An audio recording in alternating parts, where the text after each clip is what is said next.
اللہ کی دیواروں کے سائے میں نماز عشق ادا ہوتی ہے تلواروں کے سائے میں۔ سبحان اللہ سبحان اللہ۔ نماز عشق ادا ہوتی ہے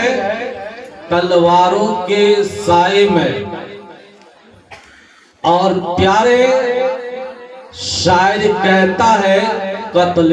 حسین اصل میں مر گئے یزید ہے۔ قتل حسین اصل میں مر گئے یزید ہے، اسلام زندہ ہوتا ہے ہر کربلا کے بعد۔ پیارے رات کافی طویل ہو چکی ہے، اور یہ وہ وقت ہے جو ہر کوئی اپنی اپنی نرم غداز والی بستر میں محو خواب ہے۔ پھر بھی ایک گاؤں کا رہبر، ایک گاؤں کا امام ہونے کے ناطے سے میں آپ کے روبرو اتنی طویل رات گزرنے کے باوجود آپ کے روبرو ہوں، تو پیارے آپ اس دھولاباری سرزمین ٹانگی امام حسین کے نام پر محفلیں لگے ہیں۔ کیا بات ہے۔ لیکن اسی محفل کے ذریعے سے انسان کی تقدیریں بدلتی ہیں، اسی محفل کے ذریعے سے انسان کی تقدیریں بدلتی ہیں، اور علماء کی صحبت سے انسان کامیاب۔ تاریخ دورائیں گے، تاریخ کا نظر کریں گے، تاریخ پڑھیں گے تو پتہ چلے گا کہ اگلوں نے جو فتح یابی حاصل کی ہے تو صرف اور صرف مصطفیٰ کی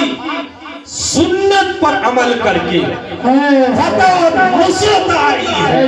ان کو کامیابی ملی ہے۔ ورنہ پیارے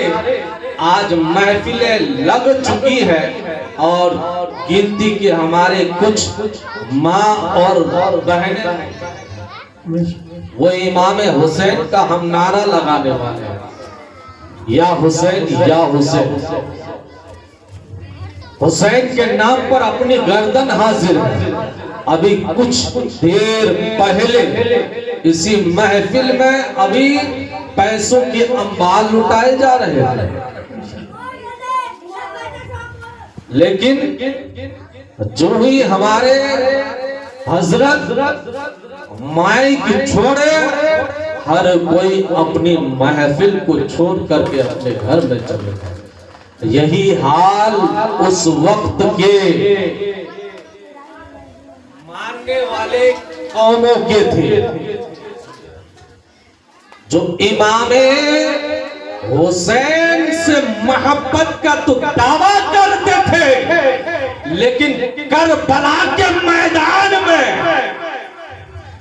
جب اسلام کی بقا کی باری آئی، اسلام کو بچانے کی باری آئی، اسلام کو خون کی ضرورت پڑی، تو پیارے اسلام کے اوپر اگر تنہا کوئی اپنا قدم ثابت رکھا تو امام حسین رضی اللہ تعالی عنہ کی ذات گرامی اور ان کے اہل خمہ اور ان کے کچھ ورنہ کوفیوں نے تو بے شمار خطوطیں بھی، اور امام حسین رضی اللہ تعالی عنہ کوفہ پہنچنے سے پہلے جب معزز صحابہ کرام اور تابعین اعظام تھے، جس میں حضرت عبداللہ ابن زبیر موجود تھے، اس وقت حضرت ابو سعید خدری موجود تھے، اور جب ان لوگوں سے مشورہ لیتے کہ کیا کریں اسلام کی بقا کے لیے، محمد عربی روح فدا صلی اللہ تعالی علیہ وسلم کی دین کی فروغ کے لیے، سنت رسول کو بچانے کے لیے کوفہ سے خطوط آ رہے ہیں۔ اور پیارے، کیونکہ کوفہ کے بارے میں یہ مشہور تھا کہ کوفہ کی سرزمین سے کبھی وفا کی بو نہیں آئی ہے، یہ کوفی ہمیشہ لا یوفی ہوتے ہیں،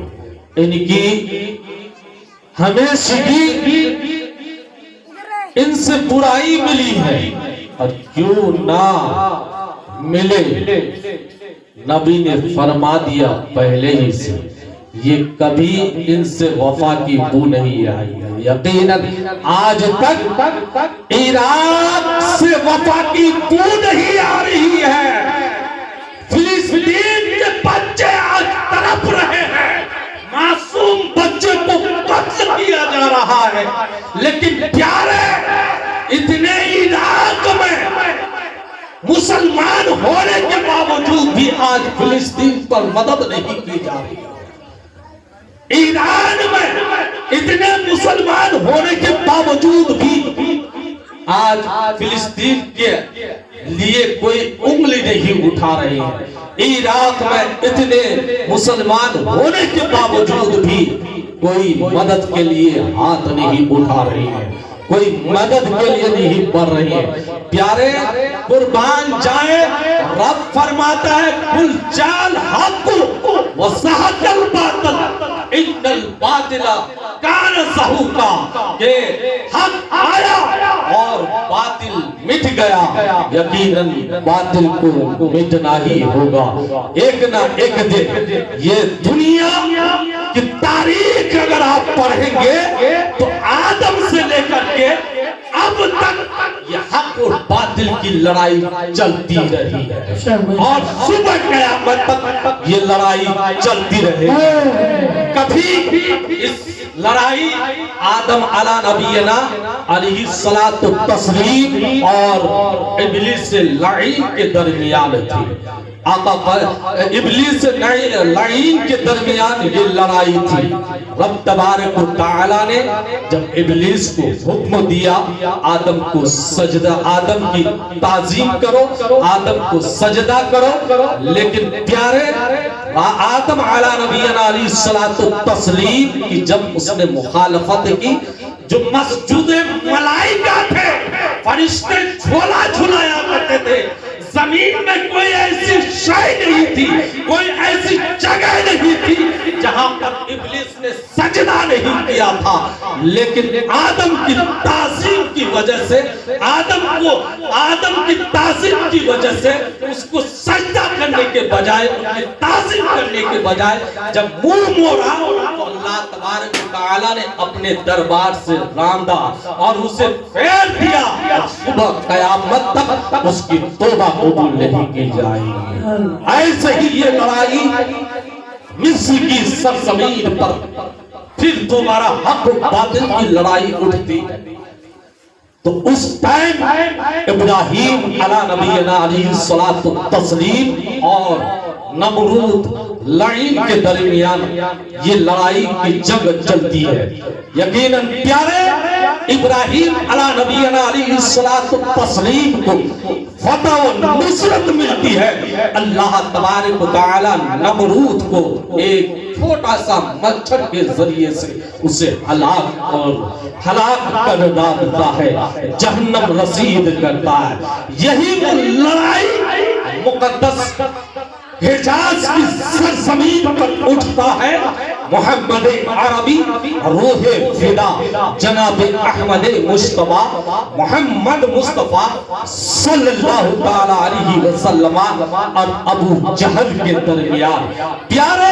وہ محمد جس کے ذریعے سے کائنات کو پیدا کیا، جس کے ذریعے سے شجر و حجر کو پیدا کیا، جس کے ذریعے سے آب کو پیدا کیا، ہن کو پیدا کیا، کائنات کے ذرے کو پیدا کیا، لیکن ابو جہل کے سامنے جو ہی نبوت کا اعلان کیا، ابو جہل نے نبی کائنات صلی اللہ تعالی علیہ وسلم کو جھٹلایا، مصطفیٰ کریم صلی اللہ تعالی علیہ وسلم کے در سے ابو جہل کو اب جہاں لوگ عرب کی سرزمین اسے ابو الحکم کہہ کے پکارتے تھے، مصطفیٰ کی دربار سے اسے ابو جہل کا لقب ملتا ہے۔ یہی لڑائی پھر ابو بکر صدیق کے دور میں آتی ہے، یہی حق اور باطل کی لڑائی آتی ہے، اور مسلمہ کذاب اٹھ کر کے آتا ہے جو منکرین زکات ہوتا ہے۔ پیارے حضرت ابو بکر صدیق رضی اللہ تعالیٰ عنہ اس کذاب کو ہلاک کرتا ہے، دلیل سے اسے پیش کرتا ہے، اور آخر وقت میں ایسا آتا ہے کہ مسلمہ کذاب کو توبہ نصیب نہیں ہوتی ہے، ہمیشگی کے لیے جہنم نصیب ہو جاتا ہے۔ پھر یہی لڑائی حضرت عمر فاروق رضی اللہ تعالی عنہ کے دور میں آتی ہے، جو بلوائی دن اٹھایا تھا۔ عزیزان گرامی، حضرت عمر فاروق رضی اللہ تعالی عنہ کی تاریخ جب پڑھیں گے تو یہ پوری ورلڈ میں حضرت عمر فاروق رضی اللہ تعالی عنہ کوئی ایسی زمین نہیں ہے، چاہے وہ عراق ہو، چاہے وہ اندلس ہو، چاہے وہ فارس ہو، چاہے وہ ایران ہو، چاہے وہ مصر ہو، کوئی ایسی جنگ نہیں ہے جہاں پر حضرت عمر فاروق رضی اللہ تعالی عنہ نے اسلام کا جھنڈا نہیں لہرایا، جہاں پر فتح و نصرت کی پیمائے فتح و نصرت کا جھنڈا نہیں پھہرایا۔ عزیزان گرامی، آخر وقت میں حضرت عثمان غنی رضی اللہ تعالی عنہ کا دور خلافت آتا ہے، یہی حق اور باطل کی لڑائی ہوتی ہے۔ پیارے حضرت عثمان غنی رضی اللہ تعالی عنہ کے دور میں خارجیت کا فتنہ دور چلتا ہے، جو وہ دور وہ اس دور کو حضرت عثمان غنی رضی اللہ تعالی عنہ اپنے علم کے مطابق اس فتنہ کا خاتمہ کرتا ہے۔ پھر حضرت علی رضی اللہ تعالی عنہ کا دور آتا ہے،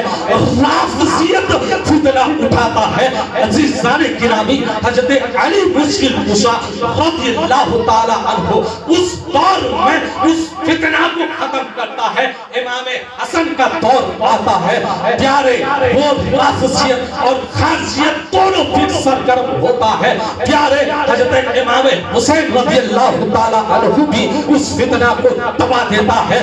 عزیزان گرامی، آخر وقت میں امام حسین رضی اللہ تعالی عنہ کا دور آتا ہے، اور یہ دور اتنا خطرناک ہے، پیارے آقا کریم صلی اللہ تعالی علیہ وسلم کے صحابہ کرام دعائیں مانگا کرتے تھے، دعائیں مانگا کرتے تھے، اور کہتے تھے اے پروردگار عالم، مجھے اس دور کے 60 ہجری اور 49 ہجری کی زمانہ سے مجھے پہلے اٹھا لینا، اس جوان کے دور آنے سے پہلے مجھے اس دنیا سے اٹھا لینا۔ حضرت ابو ہریرہ رضی اللہ تعالی عنہ اکثر دعا مانگا کرتے تھے کہ پروردگار عالم سن 60 ہجری آنے سے پہلے مجھے موت عطا کر دینا۔ اس لیے دعائیں مانگا کرتے تھے پیارے کہ وہ دور دور جو ہے امام وہ دور جو ہے اتنا خطرناک دور آنے والا تھا، اتنا خطرناک دور آنے والا تھا. وہ دور کسی اور کا نہیں تھا بلکہ یزیدیت کا دور تھا. وہ دور تھا جو حق دبانے کی حق دبانے کا دور تھا اور باطل اپنے سر کرم میں رہنا چاہتا تھا. وہ دور اتنا خطرناک تھا جس دور میں یزید جو ہی تخت نشین پر بیٹھتا ہے تو پیارے سب سے پہلے جو حکم دیتا ہے، جو سب سے پہلے جو حکم دیتا ہے وہ حلال کو حرام کا حکم دیتا ہے. یزید کا دور اتنا خطرناک تھا کہ وہ زنا کو عام کر رکھا تھا. یزید کا دور اتنا خطرناک تھا کہ وہ شراب کو عام کر رکھا تھا. یزید کا دور اتنا خطرناک تھا کہ وہ مظلوموں پر ظلم کرنا جائز سمجھتا تھا. یزید کا اتنا دور خطرناک تھا کہ مدینہ المنورہ میں خون بہانا، خون کے آنسو بہانا وہ گوارا کرتا تھا. یزید کا اتنا خطرناک تھا کہ وہ خانہ کعبہ کے غلاف کو توڑنا اور اس کی بے حرمتی کرنا وہ جائز سمجھتا تھا. پیارے ایسے دور میں امام حسین جب دیکھتا ہے اور اس دور میں جو حکومت مدینہ المنورہ کے جو ولید بن مغیرہ ہوتا ہے، وہ تخت نشینی ہوتا ہے، وہ حاکم اور گورنر ہوتا ہے. یزید تخت پر بیٹھتا ہے اور حکم دیتا ہے ولید کو کہ تم امام حسین رضی اللہ تعالی عنہ سے میرا بیعت لے لینا، اس لیے کہ میں آؤں یا نہ آؤں، میرے آنے سے پہلے ان سے بیعت لے لینا. عبداللہ بن زبیر سے تم بیعت لے لینا، کیونکہ یہ بڑے بڑے جتنے ہیں جب تم ان سے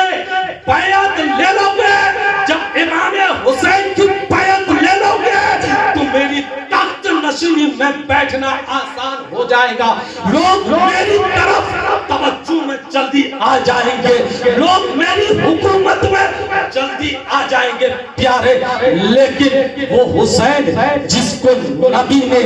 اپنے گود میں بیٹھایا ہو، جس کو نبی نے اپنے گود میں کھلایا ہو، جس کو نبی نے اپنے گود میں بیٹھا کر کے کبھی حسین کے چہرے کو دیکھتا ہو، کبھی حسین کی پیشانی کو چومتا ہو، کبھی حسین کے لب مبارکہ کو چوستا ہو، وہ حسین کے بارے میں نبی جب فرماتے ہیں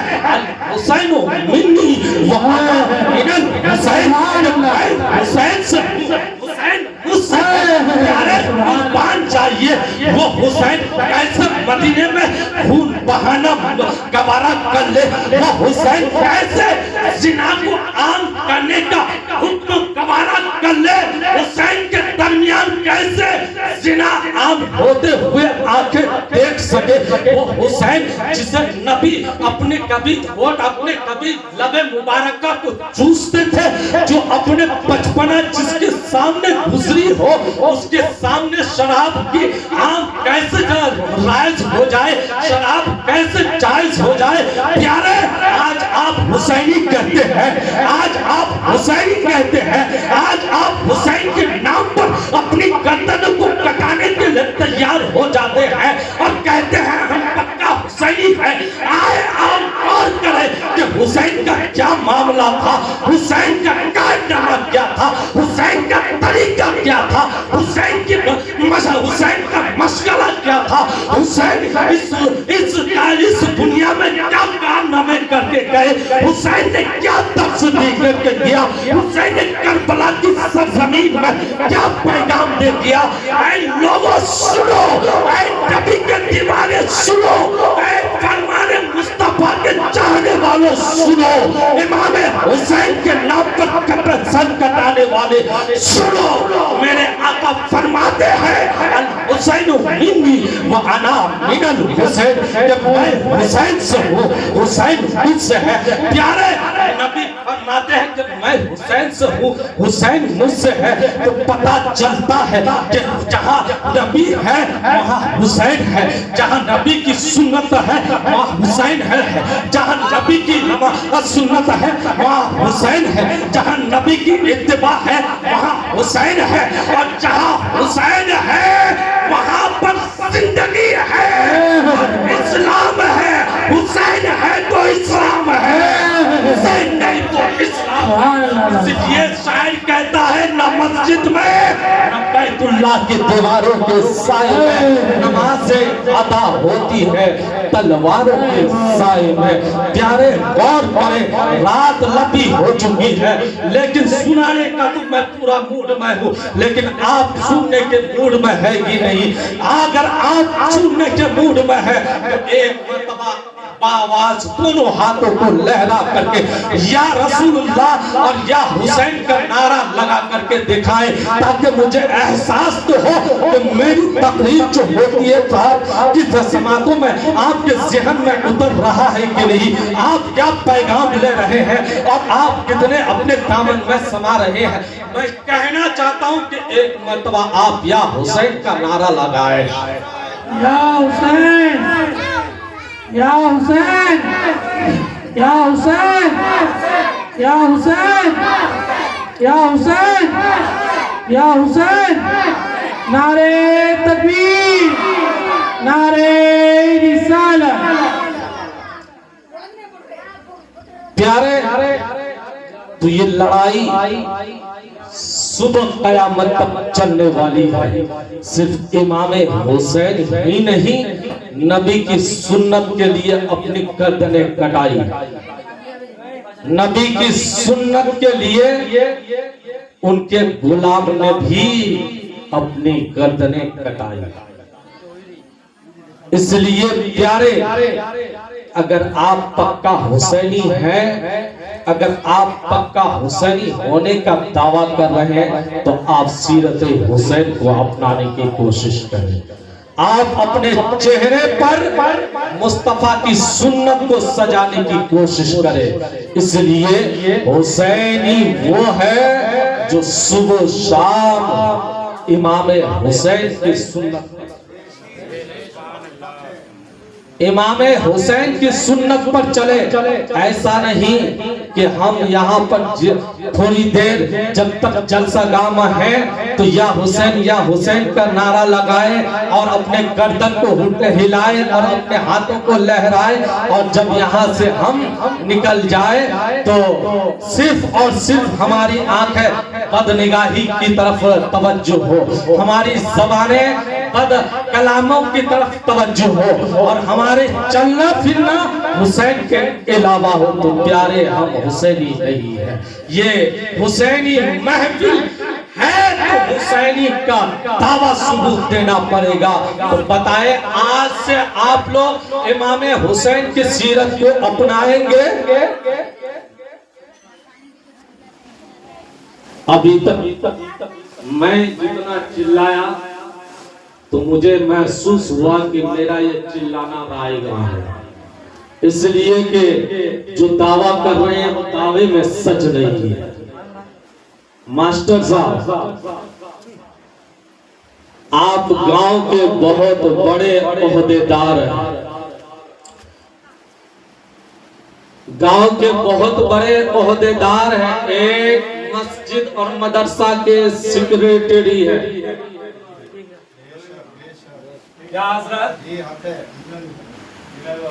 مسجد اور مدرسے کا سیکریٹری ہے۔ اللہ کے گھر، اللہ کا گھر، رسول اللہ کا گھر، اور دوسرا آپ لوگوں کے بھی حاکم، کیونکہ آپ وارڈ ممبر ہیں، اپنے بستی کا بھی حاکم ہے۔ بتائیں اتنے بڑے عہدے ہیں تو سب سے زیادہ میں آپ کو آج آپ کی طرف توجہ کرتا ہوں اور آپ ہی کو میں سناتا ہوں۔ دیکھیے کہ مسجد اور مدرسے کا جو حاکم ہو، والی ہو، صدر ہو، سیکریٹری ہو، تو پیارے قرآن و احادیث سے میں بتاتا ہوں کہ سب سے پہلے مسجد اور اللہ کے گھر کا جو سیکریٹری ہے وہ کون ہے؟ حضرت کہہ پائیں گے کون ہے؟ آیت کریمہ ہے کہ جب اللہ کے گھر کا بنیاد رکھا گیا، سب سے پہلے حضرت ابراہیم علیہ نبینا علیہ والصلاۃ والتسلیم اس کے رکھوالے وہ سیکریٹری ہے، تو بتائے کہ مسجد کے سیکریٹری کیا ہو؟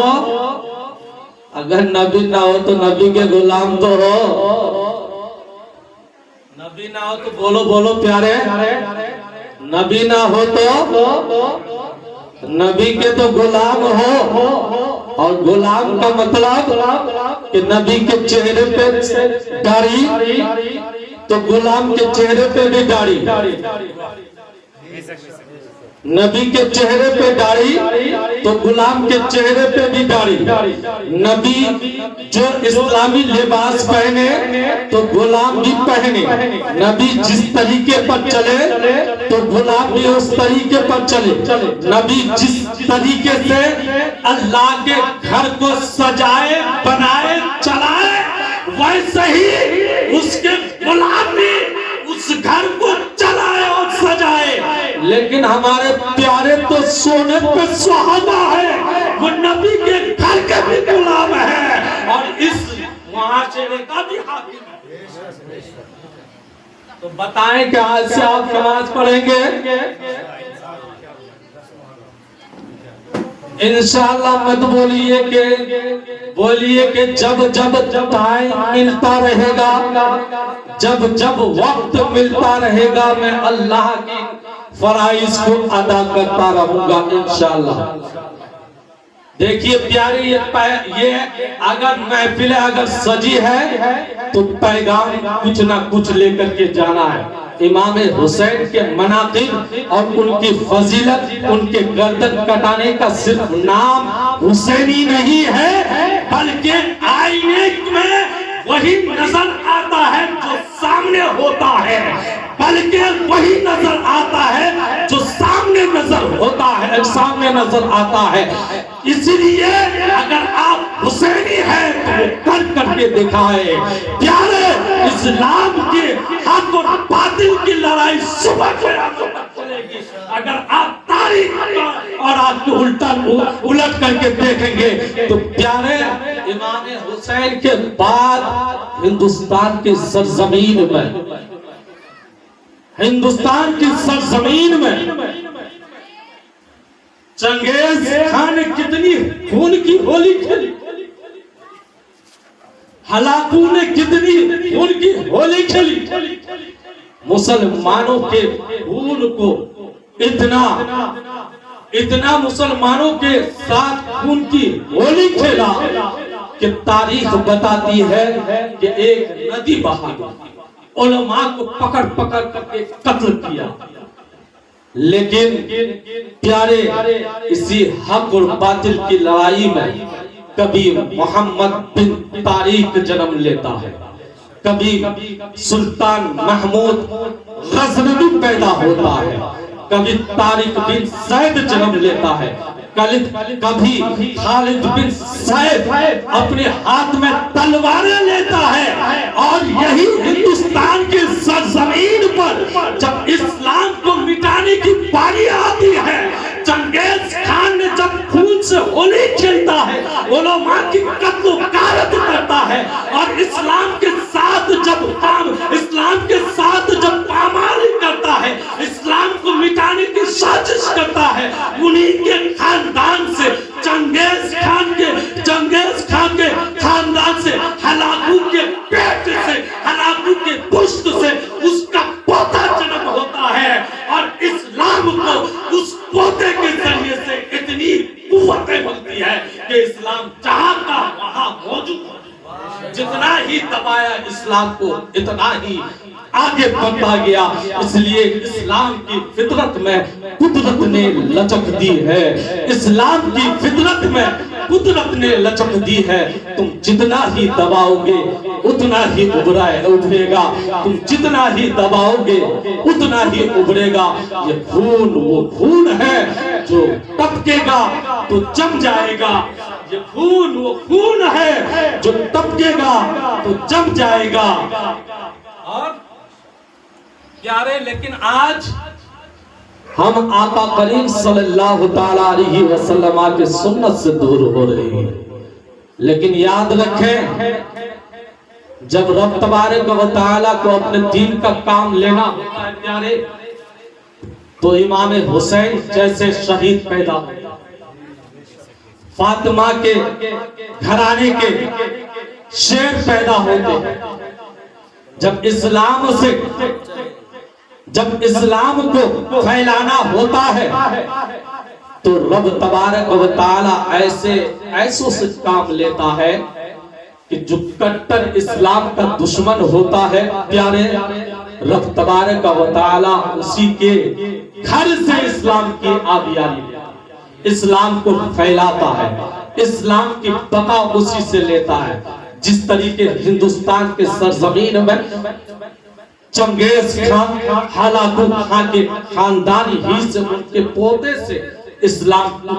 تقویت ملتی ہے، لیکن پھر وہ دور آتا ہے کہ جب چکرالیت اور وہابیت جنم لیتا ہے، مولویوں کو خریدتا ہے اور دین اسلام کو مٹانے کی سازش کرتا ہے۔ جب ہندوستان غلام کی جنسین میں آ جاتا ہے تو پیارے اسی ہندوستان کو آزاد کرنے کے لیے، نبی کے دین کو زندہ کرنے کے لیے بریلی کے ٹوٹی ہوئی چٹائی پر ایک خاندان سے احمد رضا خان پیدا ہوتا ہے، سوداگران محلہ سے حضرت امام احمد رضا پیدا ہوتا ہے، جو قلم کی تلوار سے اسلام کو اتنا پھیلاتا ہے، دین نبوی کی سنت کو لوگوں کے سامنے اس طریقے سے اجاگر کرتا ہے کہ لوگ جو انگریزوں نے مولویوں کو خریدا تھا، جو اسلام کے خلاف فتوے دے رہا تھا، وہ آج امام احمد رضا خان فاضل بریلوی رضی اللہ تعالی عنہ لوگوں کے سامنے پیش کر کے جا کر کے رکھ دیتا ہے۔ پیارے اس لیے سرکار اعلیٰ حضرت فرماتے ہیں کہ یہ رضا کے نیزے مار ہے جسے عدو کے سینے میں گار ہے، یہ رضا کے نیزے کے مار ہے جسے عدو کے سینے میں غار ہے، کہ یہ وار سے پار ہے۔ پیارے یہ حق اور باطل کی لڑائی صبح قیامت تک چلتی رہے گی، لیکن دور پھر صدی سے زیادہ گزر چکا ہے۔ اسلام کو مٹانے کے لیے دن بدن پیارے کوششیں کی جاتی ہے، اور لوگوں نے، ہمارے حریفوں نے، ہمارے مخالفوں نے جو 1400 سال پہلے مطالعہ کیا تھا کہ اسلام کو کس طریقے سے مٹایا جائے، اسلام کو کس طریقے سے پسپا کیا جائے، دین نبوی سے لوگوں کو کس طریقے سے ہٹایا جائے، تو پیارے جب دین نبی کی مطالعہ کی تو لوگوں کو یہ پیغام، ان لوگوں کو یہ پیغام ملا کہ دین نبوی کو مٹانے کے لیے اور ان کو دین نبوی سے ہٹانے کے لیے ذریعہ ایک ہی ہے کہ انہیں عشق رسول سے ان کے دلوں سے عشق رسول کو نکال دیا جائے، اور